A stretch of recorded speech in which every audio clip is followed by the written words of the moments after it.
अस्सलाम वालेकुम। आज हम डिस्कस करेंगे unit number 3 lecture number 2 models of replication. Replication के मॉडल्स को समझने के लिए पहले हमें डीएनए के सेकेंडरी स्ट्रक्चर और प्राइमरी स्ट्रक्चर का पता होना जरूरी है। फॉर एग्जाम्पल, ये जो डीएनए डबल हेलिक्स बना हुआ नजर आ रहा है, ये इसका सेकेंडरी स्ट्रक्चर है और इसके सेकेंडरी स्ट्रक्चर को मेंटेन किया हुआ है हाइड्रोजन बॉन्डिंग ने। आपको पता है डीएनए के दोनों स्ट्रैंड्स में नाइट्रोजनस बेसिस होती हैं और वो बेसिस आपस में हाइड्रोजन बॉन्ड्स बनाती हैं। उन हाइड्रोजन बॉन्ड्स की वजह से ये दो स्ट्रैंड आपस में अटैच रहते हैं। अगर उन हाइड्रोजन बॉन्ड्स को ब्रेक कर दिया जाए तो सेकेंडरी स्ट्रक्चर लॉस्ट हो जाएगा, यानी ये वाला डीएनए का स्ट्रैंड अलग हो जाएगा, ये वाला डीएनए का स्ट्रैंड अलग हो जाएगा और डबल हेलिक्स से सेकेंडरी स्ट्रक्चर लॉस्ट हो जाएगा। लेकिन अभी प्राइमरी स्ट्रक्चर जो है वो कंजर्व है। प्राइमरी स्ट्रक्चर क्या है? ये जो स्ट्रेट पॉली न्यूक्लियोटाइड चेन है, इसमें न्यूक्लियोटाइड्स के दरमियान में फॉस्फोडाइएस्टर बॉन्ड्स हैं। जब तक फॉस्फोडाइएस्टर बॉन्ड मौजूद हैं और कंप्लीट स्ट्रैंड मौजूद है तो हम कहेंगे कि प्राइमरी स्ट्रक्चर मेंटेन है। लेकिन जब फॉस्फोडाइएस्टर बॉन्ड्स ब्रेक कर जाएंगे तो ये देखें स्ट्रैंड भी दरमियान से मुख्तलिफ जगह से ब्रेक कर चुका है। अब हम कहेंगे प्राइमरी स्ट्रक्चर भी लॉस्ट हो चुका है। तो डीएनए का सेकेंडरी स्ट्रक्चर हाइड्रोजन बॉन्डिंग की वजह से मेंटेन है। अगर हाइड्रोजन बॉन्डिंग ब्रेक हो जाएगी तो सेकेंडरी स्ट्रक्चर लॉस्ट हो जाएगा। और डीएनए का प्राइमरी स्ट्रक्चर फॉस्फोडाइएस्टर बॉन्ड्स की वजह से है। अगर फॉस्फोडाइएस्टर बॉन्ड्स ब्रेक हो जाएंगे तो डीएनए का प्राइमरी स्ट्रक्चर भी लॉस्ट हो जाएगा। अब चलते हैं मॉडल्स ऑफ डीएनए रेप्लिकेशन पे। नंबर 1, ये डीएनए मॉलिक्यूल है जिसकी रेप्लिकेशन हमने स्टडी करनी है। पहली पॉसिबिलिटी ये है कि रेप्लिकेशन के नतीजे में जो दो मॉलिक्यूल्स बनने हैं वो किस तरह से बने कि पुराना डीएनए का मॉलिक्यूल बिल्कुल वैसे ही मौजूद रहे, यानी उसमें दोनों स्ट्रैंड्स पुराने हों, ब्लैक कलर में मैंने बनाए हैं, लेकिन जो उसकी कॉपी बने, रेप्लिका बने रेप्लिकेशन के प्रोसेस में, उसमें दोनों स्ट्रैंड्स क्या हों, न्यू हों, जो कि मैंने ब्लू कलर से ड्रॉ किए हैं। इसका मतलब है कि इस प्रोसेस के दौरान जो ब्लैक डीएनए है या जो पेरेंटल डीएनए है, वो पेरेंटल डीएनए बिल्कुल वैसे का वैसा ही मौजूद है। ना उसका सेकेंडरी स्ट्रक्चर डिस्टर्ब हुआ, ना उसका प्राइमरी स्ट्रक्चर डिस्टर्ब हुआ। प्राइमरी और सेकेंडरी दोनों स्ट्रक्चर कंजर्व रहे, तो लिहाजा इसको हम क्या कह देंगे, conservative model of replication. Primary and secondary both structures remain conserved, so it is called as conservative model. Okay? उसके बाद हम डिस्कस करते हैं नेक्स्ट। दूसरी पॉसिबिलिटी ये है कि ड्यूरिंग रेप्लिकेशन दोनों स्ट्रैंड सेपरेट हो जाएं। ड्यूरिंग रेप्लिकेशन पेरेंटल डीएनए के दोनों स्ट्रैंड्स क्या हो जाएं, सेपरेट। अब दोनों स्ट्रैंड सेपरेट होने का मतलब है कि हाइड्रोजन बॉन्डिंग ब्रेक हो जाए। तो जब हाइड्रोजन बॉन्डिंग ब्रेक हो जाती है तो मैंने कहा था सेकेंडरी स्ट्रक्चर लॉस्ट हो जाता है, ठीक है। और इन दोनों स्ट्रैंड्स के अगेंस्ट एक एक नया स्ट्रैंड जो है वो बन जाए। जब इन दोनों के अगेंस्ट एक एक नया स्ट्रैंड बन जाएगा तो अब ये जो डीएनए बना है इसको हाइब्रिड डीएनए कहेंगे। और इस डीएनए बनने के दौरान, यानी इस पेरेंटल डीएनए से दो डॉटर डीएनए जो बने हैं, इस प्रोसेस के दौरान सेकेंडरी स्ट्रक्चर लॉस्ट हुआ है और प्राइमरी स्ट्रक्चर कंजर्व रहा है। तो इसको बोल देंगे सेमी कंजर्वेटिव मॉडल, क्योंकि हाफ स्ट्रक्चर कंजर्व्ड है और हाफ स्ट्रक्चर जो है वो लॉस्ट हो चुका है। तीसरी कैटेगरी कौन सी है? इसमें क्या होगा, इसमें प्राइमरी और सेकेंडरी दोनों स्ट्रक्चर्स ही, इसमें प्राइमरी और सेकेंडरी दोनों स्ट्रक्चर्स क्या हो जाएंगे, लॉस्ट हो जाएंगे। प्राइमरी स्ट्रक्चर भी लॉस्ट और सेकेंडरी स्ट्रक्चर भी लॉस्ट, ऐसे। अब दोनों स्ट्रैंड्स में देखें, नए स्ट्रैंड भी हैं और पुराने भी हैं। ब्लू और ब्लैक का कॉम्बिनेशन बन चुका है, यानी कि दोनों स्ट्रैंड्स जो हैं ना सिर्फ हाइड्रोजन बॉन्डिंग टूटी है, दोनों स्ट्रैंड सेपरेट हुए हैं, बल्कि फॉस्फोडाइएस्टर बॉन्ड्स भी टूटे हैं। तभी तो एक स्ट्रैंड में ब्लैक वाले न्यूक्लियोटाइड्स भी हैं, यानी पेरेंटल डीएनए वाले, और ब्लू वाले न्यूक्लियोटाइड्स भी हैं, यानी कि डॉटर डीएनए वाले। तो लिहाजा दोनों स्ट्रक्चर लॉस्ट हो गए, तो इसको बोलेंगे dispersive model. Both structure lost, dispersive model. तो आप क्या कहेंगे, If during replication both structures remain conserved, then it is called as conservative model. if during replication secondary structure is lost but primary structure remain conserved is called semi-conservative model, and if both structures lost then it is called as dispersive model। ये 3 models हैं replication के। इनमें से कौन सा model ठीक है इसको मालूम करने के लिए मिजल्सन और स्टॉल ने एक्सपेरिमेंट्स परफॉर्म किए थे। मिजल्सन और स्टॉल ने इकोलाई बैक्टीरिया पर एक्सपेरिमेंट्स परफॉर्म किए जिसका जनरेशन टाइम 20 मिनट्स है। ये इकोलाई बैक्टीरियम को ग्रो करवाया गया ऐसी पेट्री डिश में या ऐसे मीडियम में जिसमें नाइट्रोजन 15 मैस वाली ऐड की गई थी, जिसमें नाइट्रोजन 15 मैस वाली ऐड की गई थी। अब बैक्टीरिया जब ऐसे मीडियम में रेप्लिकेट करेंगे तो जाहिर है इसका डीएनए भी रेप्लिकेट करेगा। जब डीएनए रेप्लिकेट करेगा तो नया डीएनए बनने के लिए जो न्यूक्लियोटाइड्स चाहिए वो न्यूक्लियोटाइड्स बैक्टीरिया ने कहां से लेने हैं? मीडियम से लेने हैं। तो मीडियम में न्यूक्लियोटाइड कौन से हैं? नाइट्रोजन 15 वाले। तो यानी कि नया डीएनए जितना भी बनेगा उस सब में नाइट्रोजन 15 मैस वाली होगी। और जब बैक्टीरिया बार बार रेप्लिकेट करते जाएंगे तो एक टाइम ऐसा आएगा कि तमाम बैक्टीरिया में जो डीएनए होगा वो N15 वाला होगा। ओके, जब तमाम बैक्टीरिया में N15 वाला डीएनए बन गया है तो हम तब इन बैक्टीरिया को ट्रांसफर कर देंगे ऐसे मीडियम पर जहां नाइट्रोजन मौजूद है 14 मैस वाली, यानी कि नॉर्मल नाइट्रोजन 14 मैस वाली नाइट्रोजन मौजूद है इस मीडियम में। तो इकोलाई को हमने यहां से यहां ट्रांसफर कर दिया। अब ट्रांसफर करने के बाद क्या करना है? आफ्टर ट्रांसफर डीएनए सैंपल्स वर कलेक्टेड। जब बैक्टीरिया को यहां पे ट्रांसफर किया तो उसके बाद बैक्टीरिया से डीएनए के सैंपल्स कलेक्ट किए गए। पहला सैंपल कलेक्ट किया गया इमीडिएटली, दूसरा सैंपल कलेक्ट किया गया आफ्टर 20 मिनट्स और तीसरा सैंपल कलेक्ट किया गया आफ्टर 40 मिनट्स। और इन तीनों डीएनए के सैंपल्स को हमने कहां पर ऐड किया? सीजियम क्लोराइड के सॉल्यूशन में। Caesium chloride solution, caesium chloride, caesium chloride solution 3 tubes में डिवाइड है। Caesium chloride basically ionic compound है। जब इसे वाटर में ऐड किया जाता है तो ये आयोनाइज हो जाता है।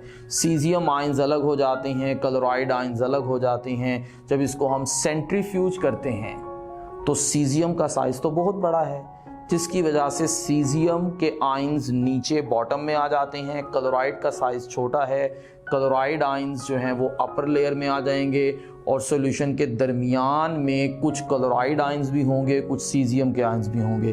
तो इसको हम बोलेंगे डेंसिटी ग्रेडियंट सॉल्यूशन। क्या बोलेंगे? Density gradient solution.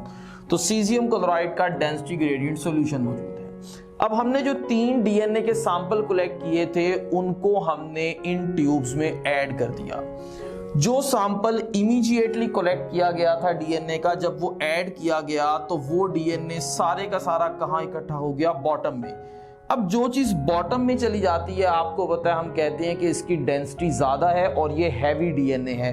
तो अब सारा डीएनए क्योंकि बॉटम में इकट्ठा हुआ है तो इसको हमने लेबल कर दिया है हैवी डीएनए, क्योंकि इसकी डेंसिटी ज्यादा है। 20 मिनट्स के बाद जो सैंपल कलेक्ट किया गया था, जब वो डीएनए टेस्ट ट्यूब में रखा गया तो वो डीएनए सारे का सारा टेस्ट ट्यूब के दरमियान में इकट्ठा हो गया। अब दरमियान में इकट्ठा होने का मतलब है कि इसकी डेंसिटी इसकी निस्बत थोड़ी सी कम है, यानी इंटरमीडिएट डेंसिटी है। तो इसको नाम दिया गया हाइब्रिड डीएनए का। इसको नाम दिया गया हाइब्रिड डीएनए का। उसके बाद आफ्टर 40 मिनट्स जो हमने डीएनए सैंपल कलेक्ट किया था उसमें 2 तरह के डीएनए थे। 50% डीएनए ऐसा था जो अपर लेयर में आ गया और 50% डीएनए ऐसा था जो कि मिडल लेयर में आ गया। अब जो मिडल लेयर में डीएनए आया है उसको हमने हाइब्रिड कहा। 50% डीएनए कैसा है? हाइब्रिड। और 50% डीएनए कैसा है? लाइटर। हैवी का मतलब है ज्यादा डेंसिटी, लाइटर का मतलब है लेस डेंसिटी और हाइब्रिड का मतलब है इंटरमीडिएट डेंसिटी। ओके, अब ये रिजल्ट्स आए हैं।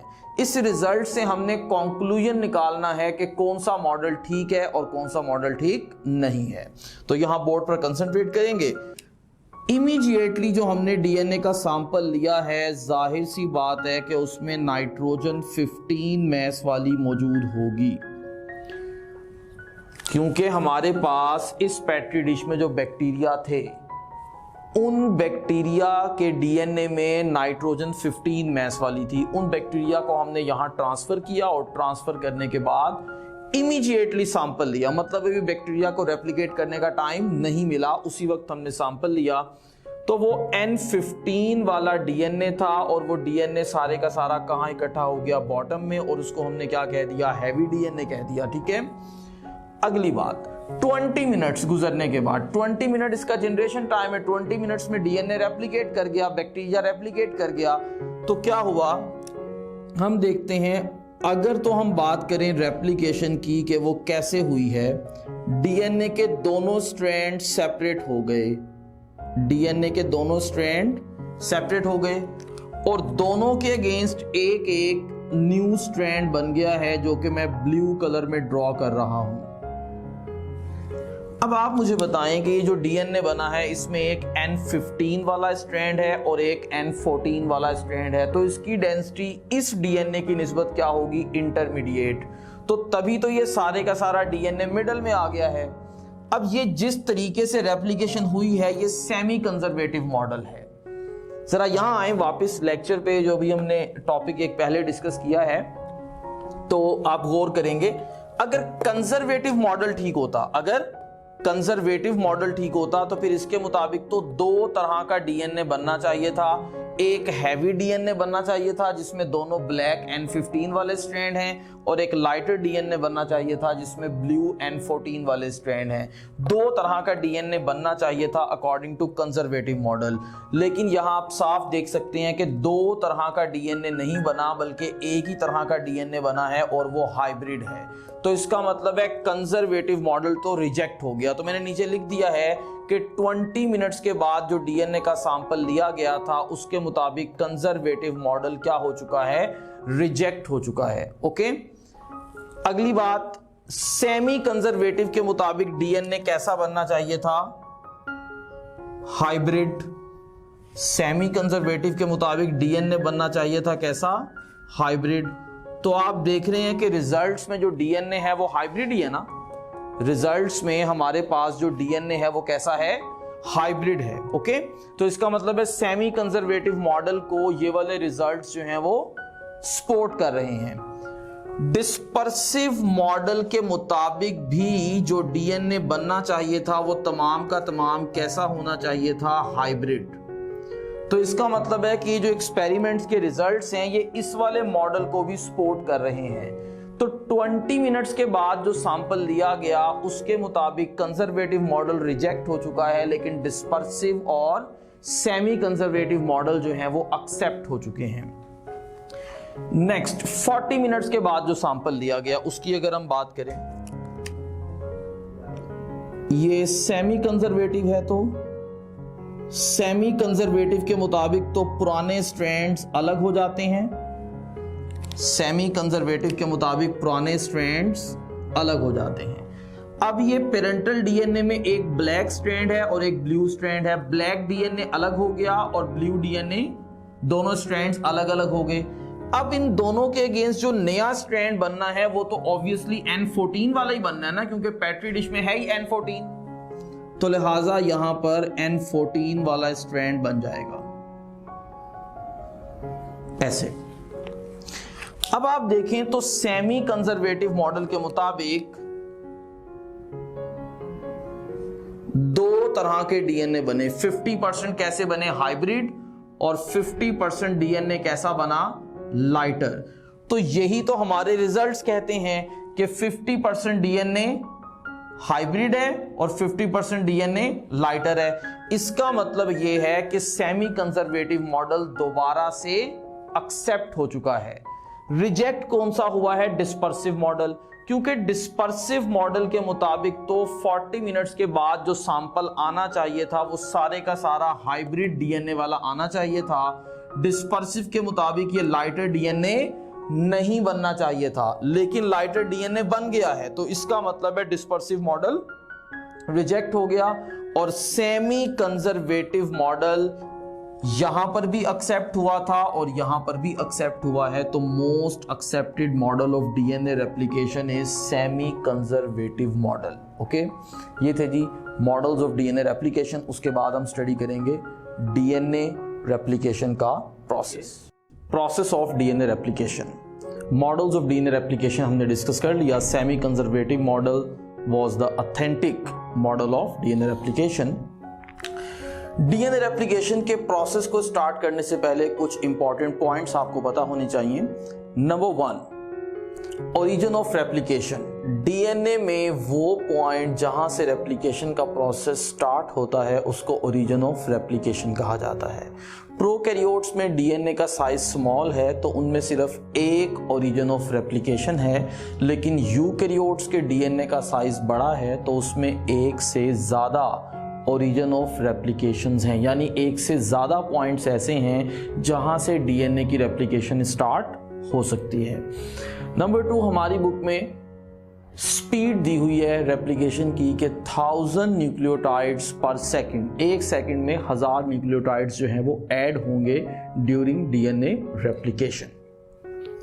और एक और चीज़ याद रखेंगे कि जो डीएनए पॉलीमरेज 3 है ये डाइमर मॉलिक्यूल है। डाइमर का मतलब है कि इट कंसिस्ट ऑफ 2 मोनोमर्स, ये 2 सब यूनिट्स पर मुश्तमिल होगा, इसलिए इसको डाइमर कहा जाएगा। और इसका साइज 10 टाइम्स लार्जर है as compared to DNA polymerase 1 and DNA polymerase 2। इसके अलावा जितने भी एंजाइम्स हैं रेप्लिकेशन के वो सारे हम प्रोसेस में स्टेप बाय स्टेप यूज करते जाएंगे। तो स्टार्ट करते हैं जी प्रोसेस। नंबर 1, ये आपको डीएनए मॉलिक्यूल नजर आ रहा है जिसकी हमने रेप्लिकेशन करनी है। सबसे पहले स्टेप में क्या होगा, डीएनए मॉलिक्यूल की अनवाइंडिंग होगी, यानी कि ये जो हेलिक्स बना हुआ है ये हेलिक्स ओपन होना शुरू होगा और ये बिल्कुल स्ट्रेट जो है वो इस तरह से स्ट्रैंड्स आ जाएंगे। हम कहेंगे कि डीएनए की अनवाइंडिंग स्टार्ट हो गई है। और ये अनवाइंडिंग कौन सा एंजाइम इन्वॉल्व है इसमें, डीएनए गायरेज एंजाइम इन्वॉल्व है। अनवाइंडिंग के बाद क्या होगा, 2 स्ट्रैंड्स के दरमियान जो ये आपको हाइड्रोजन बॉन्ड्स नजर आ रहे हैं ये हाइड्रोजन बॉन्ड्स ब्रेक होंगे। इनको ब्रेक कौन करेगा, हेलिकेज एंजाइम इनको ब्रेक करेगा हाइड्रोजन बॉन्ड्स को, तो डीएनए के दोनों स्ट्रैंड्स सेपरेट हो जाएंगे। ये डीएनए हेलिकेज है जिसने क्या किया, डीएनए के दोनों स्ट्रैंड्स के दरमियान जो हाइड्रोजन बॉन्ड्स थे उनको ब्रेक कर दिया और दोनों स्ट्रैंड्स को सेपरेट कर दिया। जब ये डीएनए के दोनों स्ट्रैंड सेपरेट हो जाएंगे तो single stranded binding proteins attach हो जाएंगी इन स्ट्रैंड्स पर, और ये सिंगल स्ट्रैंडेड बाइंडिंग प्रोटीन्स नाम से जाहिर है ये इन दोनों स्ट्रैंड्स को आपस में अटैच होने नहीं देंगी। ये सिंगल स्ट्रैंडेड बाइंडिंग प्रोटीन्स इन दोनों स्ट्रैंड्स को आपस में अटैच होने नहीं देंगी, तो लिहाजा इसलिए इनको बोला जा रहा है कि ये SSBP single stranded binding proteins है। 2 स्टेप हो गए। नंबर 3, एक एंजाइम है प्राइमेज। प्राइमेज ने क्या करना है, प्राइमर को अटैच करवाना है। प्राइमर को सिंथेसाइज भी प्राइमेज करेगा और अटैच भी प्राइमेज ही करवाएगा। प्राइमर है क्या, primer is a sequence of 10 RNA nucleotides. Primer 10 RNA nucleotides पर मुश्तमिल एक सीक्वेंस है सिंगल स्ट्रैंडेड। इस प्राइमर को अटैच करवाया जाता है डीएनए के 3 प्राइम एंड पर। तो यहां पर देखेंगे, लेट्स सपोज ये हमारे पास डीएनए के 2 स्ट्रैंड्स आपको नजर आ रहे हैं जिनको ओपन किया था किसने, हेलिकेज ने। ये 3 प्राइम एंड है और ये 5 प्राइम एंड है। इसके 3 प्राइम एंड पर क्या अटैच होगा, प्राइमर अटैच होगा। इसके 3 प्राइम एंड पर क्या अटैच होगा, प्राइमर।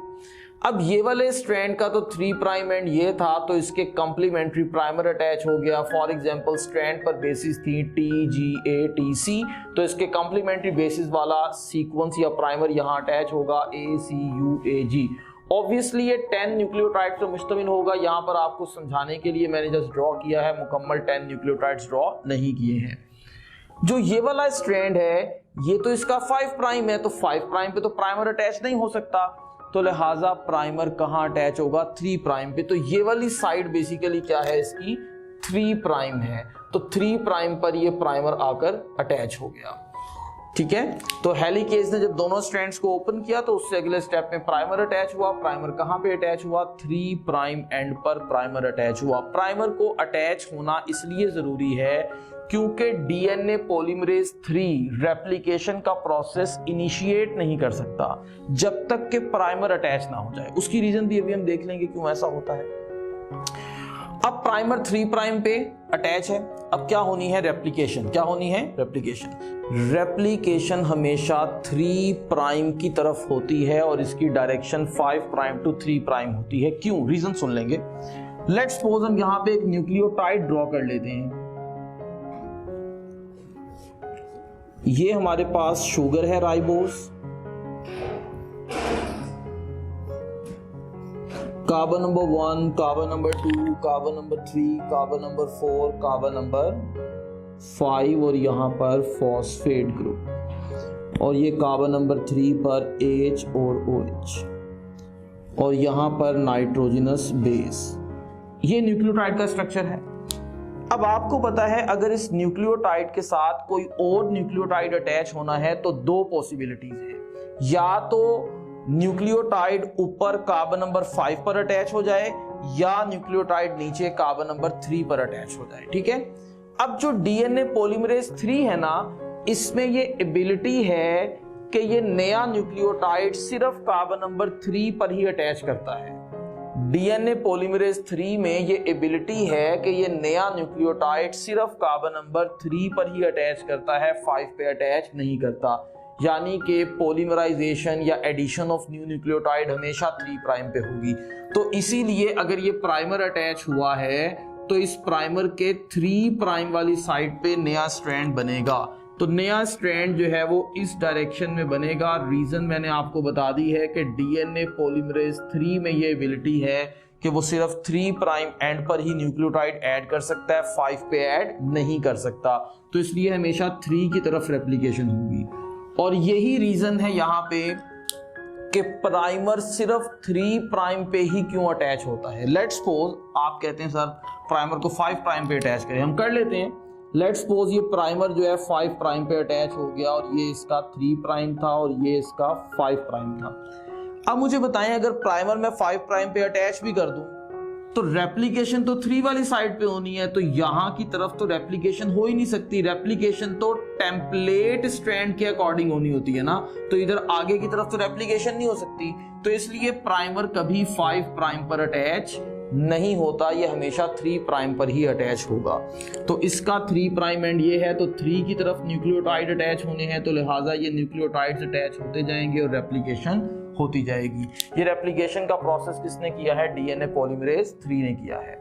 अब एक सवाल आपके जहन में आ रहा होगा कि प्राइमर की जरूरत क्यों पड़ी? भाई मेरी बात सुनेंगे, जो डीएनए पॉलीमरेज 3 एंजाइम है ना, इसकी एक्टिव साइट ने जाहिर है किसी ना किसी चीज को तो रिकॉग्नाइज करना है। तो डीएनए पॉलीमरेज 3 रिकॉग्नाइज करता है कार्बन नंबर 3 पे लगे OH ग्रुप को। कार्बन नंबर 3 पे जो OH ग्रुप लगा होता है ये उसको रिकॉग्नाइज करके फिर न्यूक्लियोटाइड्स ऐड करता है। तो आप सपोज करें कि अगर यहाँ पे प्राइमर ही ना होता, जब प्राइमर ही ना होता तो यहाँ पर कोई कार्बन 3 ना होता, कोई OH ना होता। जब कोई कार्बन 3 कोई OH है ही नहीं तो डीएनए पॉलीमरेज 3 उसको रिकॉग्नाइज ही ना करता, तो डीएनए पॉलीमरेज 3 फंक्शन भी परफॉर्म ना करता। तो लिहाजा प्राइमर के बगैर डीएनए पॉलीमरेज 3 अपना फंक्शन परफॉर्म नहीं कर सकता। इसलिए प्राइमर का अटैच होना जो है वो बहुत जरूरी है। नेक्स्ट, अभी तो ये डीएनए इतना ओपन था, अब ये बाकी का डीएनए भी ओपन हो गया है। ये देखिए, पहले डीएनए जस्ट इतना ओपन था, इस वजह से रेप्लिकेशन यहां तक हुई थी और ये यहां पे प्राइमर इतना हुआ था। अब ये वाला पार्ट डीएनए का बाद में ओपन हुआ है, अब इसकी रेप्लिकेशन होनी है। ये 3 प्राइम है तो इसकी तो रेप्लिकेशन यहीं पर कॉन्टिन्यूअस होती जाएगी, न्यूक्लियोटाइड्स ऐड होते जाएंगे। लेकिन नीचे वाले स्ट्रैंड की रेप्लिकेशन तो इस तरफ हो रही थी ना, 3 प्राइम की तरफ, इसमें तो एंजाइम यहां मौजूद है। ठीक है। अब अगर इस स्ट्रैंड की इस हिस्से की रेप्लिकेशन करनी है तो एंजाइम को जंप करके वापस यहां आना पड़ेगा। जब एंजाइम को जंप करके वापस यहां आना पड़ेगा तो दोबारा इसे यहां पे प्राइमर की जरूरत पड़ेगी। दोबारा इसे यहां पे प्राइमर, यहां पर एक और प्राइमर अटैच होगा और ये प्राइमर का 5 प्राइम एंड और ये प्राइमर का 3 प्राइम एंड। जब प्राइमर अटैच हो जाएगा तो डीएनए पॉलीमरेज 3 फिर दोबारा रेप्लिकेशन स्टार्ट कर देगा और ये रेप्लिकेशन अल्टीमेटली यहां तक हो जाएगी। अब दो चीजें हो गई, इस वाले स्ट्रैंड की रेप्लिकेशन कॉन्टिन्यूअस हो रही है, इसको हम लीडिंग स्ट्रैंड कह देंगे। वो स्ट्रैंड जो कि कॉन्टिन्यूअस बनता है उसको हम क्या कहते हैं, लीडिंग स्ट्रैंड। जो स्ट्रैंड कॉन्टिन्यूअस बनता है उसको हम क्या कहते हैं, लीडिंग स्ट्रैंड। और जो स्ट्रैंड डिसकंटिन्यूअस बनता है उसको हम कहते हैं लैगिंग स्ट्रैंड। क्या कहते हैं, लैगिंग स्ट्रैंड।